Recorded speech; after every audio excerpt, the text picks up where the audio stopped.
दोस्तों 2026 के पश्चिम बंगाल में होने वाले चुनावों में खेला होगा और ये बात ममता बनर्जी की सांसद सायोनी घोष ने कही है। मंच से प्रधानमंत्री नरेंद्र मोदी को ललकारते हुए सायोनी घोष जो बात कहती हैं आपको वो सुनना चाहिए। जी इस मंच से आपको एक बात बोल रहे हैं कि ममता का क्षमता 2026 में बंगाल आपको दिखाएगा, 2026 में आपको दिखाएगा। और ये नाम याद रखिएगा, ममता बनर्जी बंगाल की नारी, हवाई चप्पल सफेद साड़ी, एक नारी 100 पे भारी।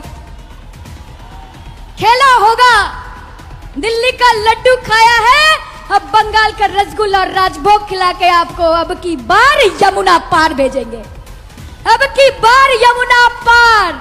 दोस्तों पश्चिम बंगाल के जादवपुर लोकसभा सीट से सांसद सायोनी घोष मंच से ये ऐलान कर रही हैं कि खेला होबे यानी 2026 में खेला होगा। दरअसल 2026 में पश्चिम बंगाल में विधानसभा के चुनाव होने हैं। 294 सीट वाली इस विधानसभा चुनावों में पश्चिम बंगाल में टीएमसी और भाजपा एक दूसरे के आमने सामने होगी।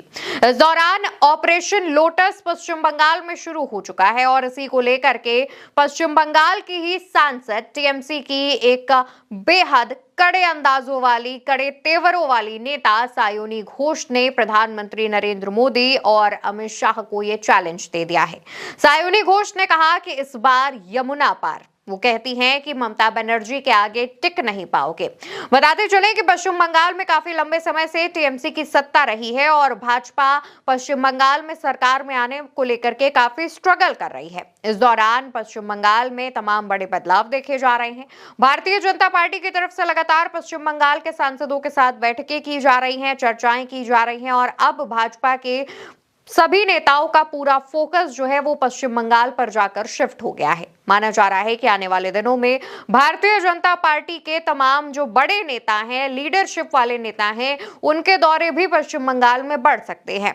और ऐसा कुछ हो इससे पहले पश्चिम बंगाल को लेकर के जो चैलेंज है वो ममता बनर्जी की सांसद ने दे दिया है। एक तरफ ममता बनर्जी के विधायक और सांसद मोर्चा संभाले हुए हैं तो दूसरी तरफ दीदी ममता बनर्जी भी हैं। जी हाँ, ममता बनर्जी पश्चिम बंगाल में दीदी के नाम से फेमस हैं और उन्हें आमतौर पर लोग दीदी कहकर भी संबोधित करते हैं। ममता बनर्जी भी इन दिनों मंच से चुनावी कमान संभाले हुए हैं। एसआईआर के खिलाफ लगातार पैदल यात्रा कर रही हैं तो दूसरी तरफ उन्होंने रैलियों की शुरुआत भी कर दी है। कई विधानसभा क्षेत्रों में जा जाकर ममता बनर्जी चुनावी प्रचार प्रसार कर रही हैं, भाजपा पर तंज कस रही हैं। इस दौरान एसआईआर को लेकर के भी हमलावर हैं और एसआईआर के नाम पर जान गंवाने वाले परिवारों को 2 लाख रुपए की सहायता भी कर रही हैं। ममता बनर्जी का आरोप है कि केंद्र सरकार ने पश्चिम बंगाल का फंड रोक रखा है ताकि जो विकास की योजनाएं हैं वो पश्चिम बंगाल की जनता तक ना पहुंच पाए। ममता बनर्जी कहती हैं इसके बावजूद मुझे कोई नहीं रोक सकता। मैं जितनी भी विकास की योजनाएं हैं, जितनी भी जनता की सहूलियत की चीजें हैं वो करके रहूंगी और वैसा कर भी रही हैं। तमाम मीडिया रिपोर्ट्स की माने तो केंद्र सरकार जो है वो पश्चिम बंगाल का जो फंड है, जो आमतौर पर केंद्र की तरफ से राज्यों को दिया जाता है, उसमें जो है कमी बरत रही है, यानी कि पूरा फंड रिलीज नहीं किया जा रहा है। इससे सरकार चलाने में भी परेशानी आ रही है। लेकिन उसके बावजूद ममता बनर्जी प्रधानमंत्री नरेंद्र मोदी के सामने खड़ी हैं और इस दौरान ममता बनर्जी और उनके तमाम सांसद और विधायक उनका साथ दे रहे हैं और इस लड़ाई को लड़ रहे हैं। कहा जा रहा है कि पश्चिम बंगाल का जो विधानसभा चुनाव है वो काफी दिलचस्प इसलिए भी होने वाला है क्योंकि राज्य में एसआईआर की प्रक्रिया भी चल रही है। एसआईआर के नाम पर तमाम लोगों के नाम भी काटे जाएंगे और कहा यह भी जा रहा है कि वोटर लिस्ट में जो है एक बड़ा डिफरेंस देखने को मिल सकता है, जैसा हमने बिहार में देखने को मिला था। इसके बाद सभी की निगाहें पश्चिम बंगाल पर टिकी हुई हैं। पश्चिम बंगाल में अगले साल करीब करीब फरवरी या फिर मार्च के महीने में जो है चुनावी दस्तक हो सकती है। चुनावों का ऐलान जो है वो किया जा सकता है और चुनाव भी कराए जा सकते हैं। ऐसे में सभी जो तैयारियां हैं उसकी शुरुआत हो चुकी है। लेकिन अगर हम पश्चिम बंगाल में जो सांसद हैं, टीएमसी की जो नेता है, ममता बनर्जी की जो भरोसेमंद हैं सायोनी घोष, उन पर बात करें तो उन्होंने भी ममता बनर्जी के बाद चुनावी कमान संभाल रखी है और लगातार जनता के बीच जा रही है।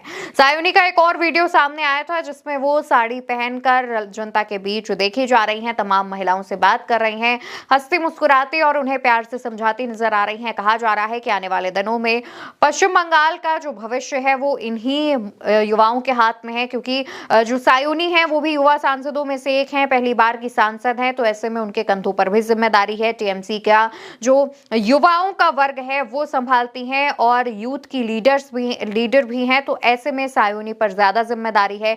महिला होने के नाते वो महिलाओं को भी साधने की कोशिश कर रही हैं और इसी कड़ी में उन्होंने जब मंच से प्रधानमंत्री नरेंद्र मोदी को ललकारा है तो उसके चर्चे हर तरफ हो रहे हैं। कहा जा रहा है कि अभी तो सिर्फ ममता की ये पहली सांसद मैदान में उतरी है, जब पूरी की पूरी फौज उतर जाएगी, तमाम विधायक और सांसद सड़कों पर लोगों के बीच उनको टीएमसी की तरफ लेकर आते नजर आएंगे, तब भारतीय जनता पार्टी का क्या हाल होगा ये भी देखने वाली बात होगी। फिलहाल दोस्तों आपको बता दें कि उल्टा चश्मा यूसी भी पश्चिम बंगाल को लेकर के जो कवरेज है उसकी शुरुआत कर चुका है। तमाम खबरें आपको हमारे चैनल पर देखने को मिलेंगे, इसलिए याद से चैनल को सब्सक्राइब कीजिएगा, वीडियो को लाइक और शेयर कीजिएगा और आपके अगर कोई सुझाव हो तो उसे भी कमेंट सेक्शन में बताइएगा। नमस्कार।